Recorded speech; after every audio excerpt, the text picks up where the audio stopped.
తిరుమలలో భద్రతా సిబ్బంది మాక్ డ్రిల్ నిర్వహించారు. పీఏసీ యాత్రికుల సముదాయంలో 4లో ఆక్టోపస్ మాక్ డ్రిల్ నిర్వహించింది. అవాంఛనీయ ఘటనలు జరిగినప్పుడు ఎలా ఎదుర్కోవాలి అన్న అంశాలపై అవగాహన కల్పించారు. ఈ మాక్ డ్రిల్లో మొత్తం 75 మంది పాల్గొన్నారు.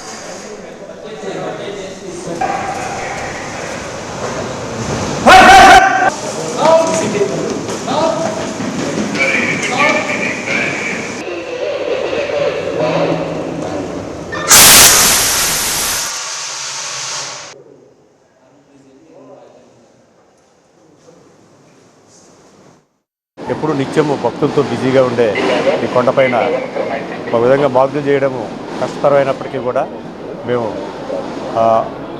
ఎప్పుడైతే ఏ టైంలో అయితే పబ్లిక్ బిజీ తక్కువ ఉంటారనే టైం చూసి ఈ టైం ఆ టైం అనుకోకుండా మాకు అనుకూలమైన టైంలో డిసైడ్ చేసి ఈరోజు నైట్ 1 గంట నుంచి 5 గంటల వరకు ఇక్కడ మాక్డ్రిల్ కండక్ట్ చేయడం జరిగింది.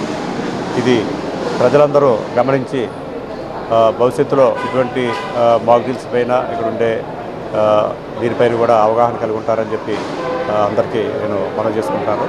ఎవరైనా అనుకోకుండా అగంతకులు ఈ యొక్క తిరుమలలో ఏదో ఒక సెన్సిటివ్ ప్లేసెస్ మీద అటాక్ చేసినప్పుడు కానీ ఏదైనా అవాంఛనీయ సంఘటన జరిగినప్పుడు కానీ ఏ విధంగా స్పందించాలి, ఏ విధంగా వాళ్ళని ఎదుర్కోవాలి అనే విధానంలో భాగంగానే ప్రాక్టీస్ కోసం సాధన లాగా ఉంటుంది, మాక్ డ్రిల్ లాగా చేస్తారు. ఇది చేయడం వల్ల వాళ్ళకి తర్ఫీదు లాగా ఉంటుంది. ఇమ్మీడియట్గా ఏదైనా జరిగినప్పుడు కూడా ఏ విధంగా స్పందించాలని కూడా త్వరగా చేరుకొని వాటిని ఏ విధంగా ఎదుర్కోవాలనేది కూడా చక్కగా ప్రాక్టీస్ చేసుకోవడం జరుగుతుంది.